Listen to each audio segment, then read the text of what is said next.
नमस्कार मंडळी, स्वागत आहे तुमचं मराठी यूट्यूब चॅनलमध्ये। स्वामींच्या कृपेने तुमचा दिवस आनंदात जाओ हीच मी स्वामींच्या चरणी प्रार्थना करते आणि आजच्या नवीन व्हिडिओला सुरुवात करूया। 16 मे 2024 या दिवशी वार आहे गुरुवार। या दिवशी आहे सीतानवमी। सीतानवमीच्या दिवशी आपल्या घरामध्ये चुकूनही ही जी भाजी आहे किंवा हे पदार्थ आहे चुकूनही बनवू नका, नाहीतर याचे परिणाम आपल्या घरामध्ये जास्त प्रमाणात आपल्या संकट विघ्न याचा सामना आपल्याला करावा लागणार आहे। माता लक्ष्मी अखंड स्वरूपात आपल्या घरामध्ये राहत नाही आणि घरातून काढता पाय नक्की काढेल। त्याचबरोबर दारिद्र्य दुःख जे आहे ते आपल्या मागे नेहमी राहते। म्हणूनच काही ज्या भाज्या आहेत त्या चुकूनही आपल्याला घरात बनवायच्या नाही किंवा घरामध्ये आणायच्या सुद्धा नाही। आणि त्याचप्रमाणे सीतानवमीच्या दिवशी घरामध्ये कोणते काम करावे व कोणत्या गोष्टी आहेत त्या चुकूनही करायच्या नाहीत, याबद्दलची संपूर्ण माहिती या व्हिडिओमध्ये पाहणार आहोत।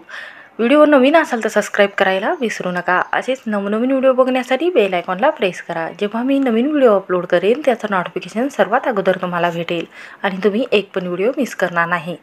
16 मे वार आहे गुरुवार। या दिवशी आहे सीतानवमी।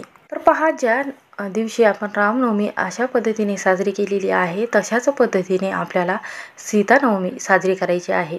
सीतानवमीच्या दिवशी राम आणि सीताची विधिवत पूजा केली जाते। श्रीहरी विष्णू आणि त्याचबरोबर माता लक्ष्मीचे स्वरूप म्हटले गेलेले सीता माताचे स्वरूप आहे। तर पहा, या दिवशी आपल्याला सीता मातेला प्रसन्न करण्यासाठी दिवा लावायचा आहे, त्याचबरोबर विधिवत पूजा करायची आहे आणि माता लक्ष्मी आपल्यावर प्रसन्न राहावी म्हणून सीता मातेची पूजा आपल्याला करायची आहे।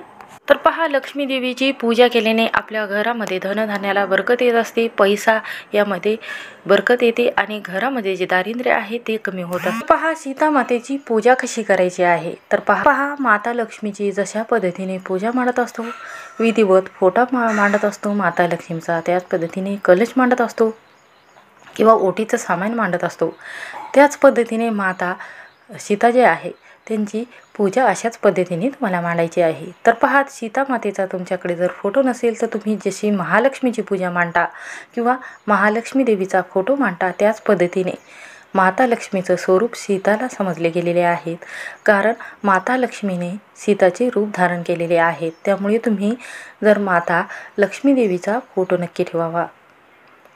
लक्ष्मी देवीने माता सीताचे रूप घेतले होते म्हणून तुम्ही माता लक्ष्मीचा फोटो आवर्जून ठेवावा, ज्यामुळे माता लक्ष्मी आपल्यावर नेहमी प्रसन्न राहील आणि घरामध्ये धन धान्य यामध्ये नेहमी बरकत यायला लागेल। तर पहा, दिवा लावत असताना आपल्याला दिव्याखाली स्वस्तिक काढायचा आहे प्लेटवर आणि त्यानंतर तांदूळ टाकायचे आहेत, फुले धूप अर्पण करायचा आहे, धूपदीप लावायचा आहे।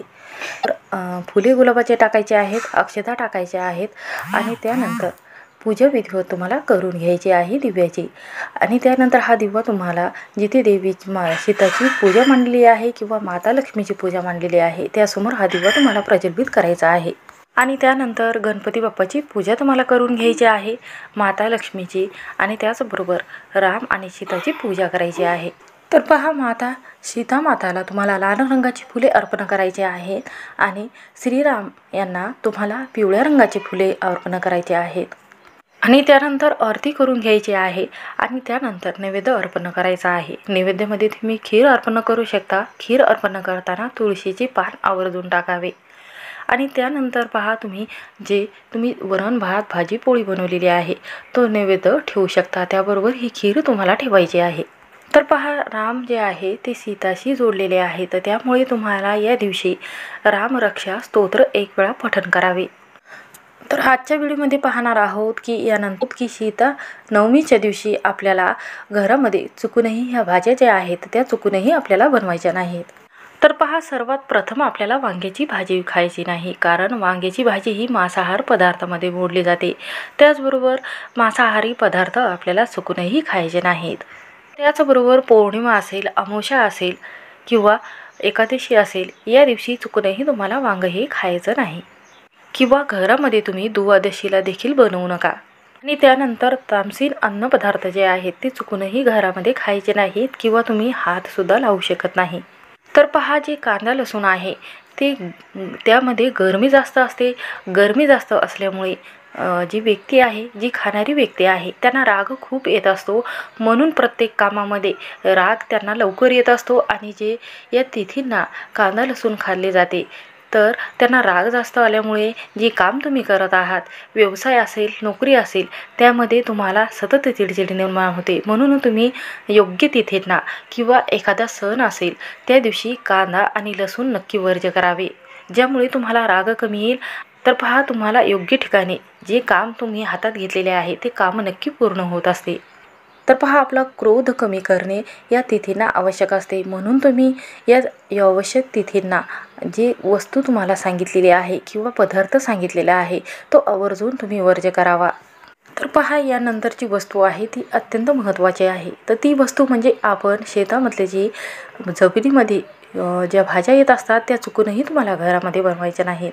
जसा की मुळा असेल किंवा बटाटा असेल आणि त्यानंतर गाजर असेल, हे जे पदार्थ आहे हे जमिनीमध्ये किंवा मुळ्यासकट येत असतात. त्यामुळे तुम्हाला हे वस्तू ज्या आहेत किंवा हे पदार्थ जे आहेत ते तुम्हाला चुकूनही घरामध्ये बनवायचे नाही. तर ह्या जर भाज्या आपण सीतानवमीला खाल्ल्या तर लक्ष्मी माता आपल्यावर नाराज होत असते, आपल्या घरामध्ये नेहमी राहत नाही किंवा अखंड स्वरूपात राहत नाही, घरामध्ये कायमची निघून जाते. म्हणून आपल्याला राग शांत करण्यासाठी व माता लक्ष्मीला प्रसन्न करण्यासाठी, त्याचबरोबर सीता माताला प्रसन्न करण्यासाठी ह्या भाज्या नक्की वर्ज्य कराव्यात. श्री स्वामी समर्थ. व्हिडिओ आवडला असेल तर स्किप न करता शेवटपर्यंत नक्की पहा.